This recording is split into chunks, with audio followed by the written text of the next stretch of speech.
एक तालाब में एक कछुआ रहता था। उसी तालाब में दो हंस तैरने के लिए उतरते थे। हंस बहुत हंसमुख और मिलनसार थे। कछुए और उनमें दोस्ती होते देर न लगी।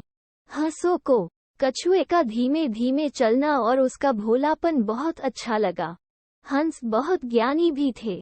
वे कछुए को अद्भुत बातें बताते, ऋषि मुनियों की कहानियां सुनाते। हंस तो दूर दूर तक घूमकर आते थे, इसलिए दूसरी जगहों की अनोखी बातें कछुए को बताते। कछुआ मंत्रमुग्ध होकर उनकी बातें सुनता। बाकी तो सब ठीक था, पर कछुए को बीच में टोका टाकी करने की बहुत आदत थी।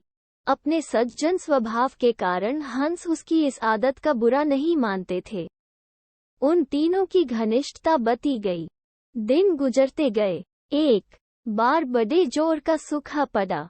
बरसात के मौसम में भी एक बूंद पानी नहीं बरसा। उस तालाब का पानी सूखने लगा। प्राणी मरने लगे। मछलियां तो तड़प तड़प कर मर गईं। तालाब का पानी और तेजी से सूखने लगा। एक समय ऐसा भी आया कि तालाब में खाली कीचड़ रह गया। कछुआ बड़े संकट में पड़ गया। जीवन मरण का प्रश्न खड़ा हो गया। वहीं पड़ा रहता तो कछुए का अंत निश्चित था। हंस अपने मित्र पर आए संकट को दूर करने का उपाय सोचने लगे। वे अपने मित्र कछुए को ढांढस बंधाने का प्रयत्न करते और हिम्मत न हारने की सलाह देते। हंस केवल झूठा दिलासा नहीं दे रहे थे, वे दूर दूर तक उठकर समस्या का हल ढूंढते। एक दिन लौटकर हंसों ने कहा, मित्र, यहाँ से 50 कोस दूर एक झील है। उसमें काफी पानी है, तुम वहाँ मजे से रहोगे। कछुआ रोनी आवाज में बोला, 50 कोस? इतनी दूर जाने में मुझे महीनों लगेंगे। तब तक तो मैं मर जाऊंगा। कछुए की बात भी ठीक थी। हंसों ने अक्ल लड़ाई और एक तरीका सोच निकाला। वे एक लकड़ी उठाकर लाए और बोले, मित्र, हम दोनों अपनी चोंच में इस लकड़ी के सिरे पकड़कर एक साथ उड़ेंगे। तुम इस लकड़ी को बीच में से मुंह से थामे रहना। इस प्रकार हम उस झील तक तुम्हें पहुंचा देंगे। उसके बाद तुम्हें कोई चिंता नहीं रहेगी। उन्होंने चेतावनी दी, पर याद रखना, उड़ान के दौरान अपना मुंह न खोलना, वरना गिर पड़ोगे। कछुए ने हामी में सिर हिलाया।